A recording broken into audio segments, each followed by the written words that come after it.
Next up, we have Eeswar Atluri. He is from a small city called Vijayawada in eastern India.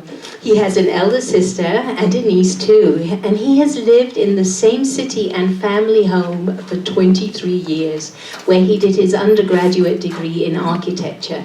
He came to Fort Collins for his master's in construction management, and after staying here for 3 years, he wants to share some of his experiences with us. Let's put our hands together to welcome Eeswar.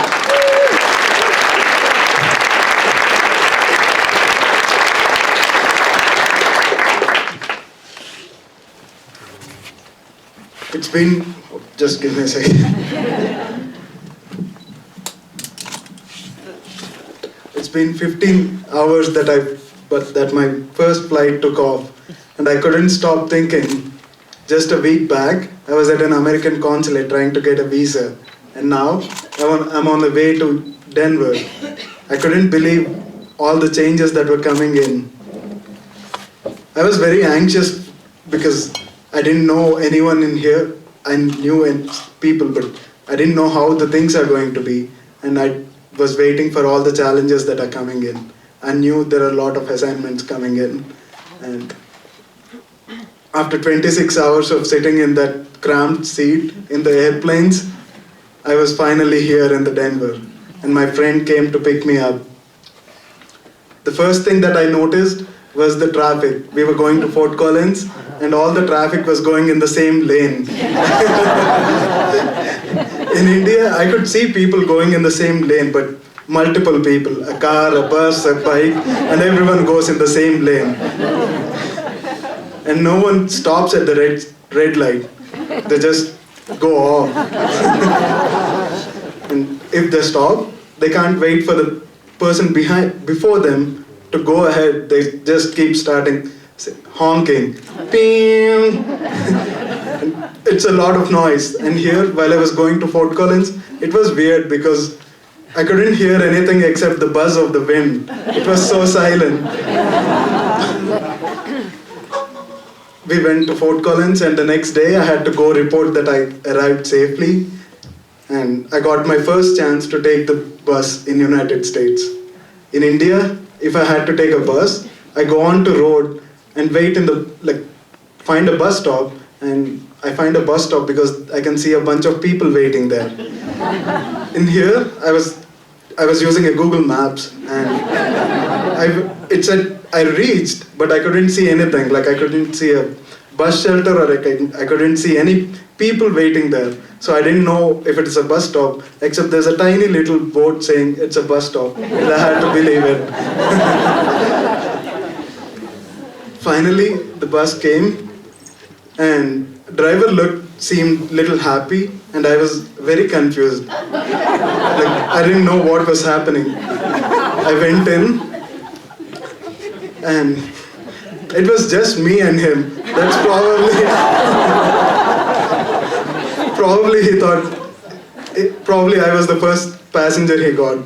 So, in India, finding a seat is happiness sometimes because all the seats are filled and people hang to the buses, like outside. They try to use the same bus. And it was happiness seeing all the seats for myself, like I could choose any seat. And this is not the only thing that made me happy, it's also the languages. When I first came here, I could go to any state and I could speak in the same language, English. And in India, my dad took me to a lot of places. And whenever we go to a different state, like going from Colorado to Utah, we can't speak their language and we can't read their language because it's a different script. And it's a total learning curve. We try to use our hands or anything's possible to explain what we want. And it's not just the languages, it's also the food. There's a lot of food and lots of cuisines in India. Each state has its own cuisine. And once when we were on a trip, me and my dad had to keep asking people for almost an hour and keep walking to a different person trying to find a simple thing. because they have a different cuisine. They didn't know what we were asking. And all the time my mom was worried that we were in some mess or something. And the food brings me to the food, like each state has its own food, and some of the states have a very mild flavors, and my state has a very spicy flavors, and I love food because of that. When I was first coming to US, I thought I'll miss food more than anything else. I didn't think I'll miss people. I thought I'll be missing food more than that. And I started, once I'm here, I really missed food first, and I started watching a lot of YouTube. And finally, I learned how to cook, and now I appreciate my mom more than anything.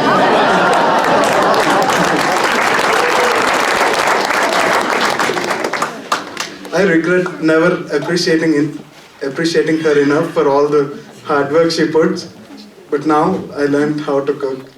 And after a few months I learned how to cook, and now I miss people more. I go home every year, and I make sure I go home in the festive season during Sankranti. It's a beautiful festival because it's a 3-day event. First day, it's a bonfire and food. Second day, it's an offering to God and food. Third day, it's cockfighting and food again. Everything is so colorful and everyone is so happy, relaxed. That's the best time to be home. Even after 3 years, I still keep thinking whether to stay back here and continue with my career or go back home and start a new career, but stay close to my family.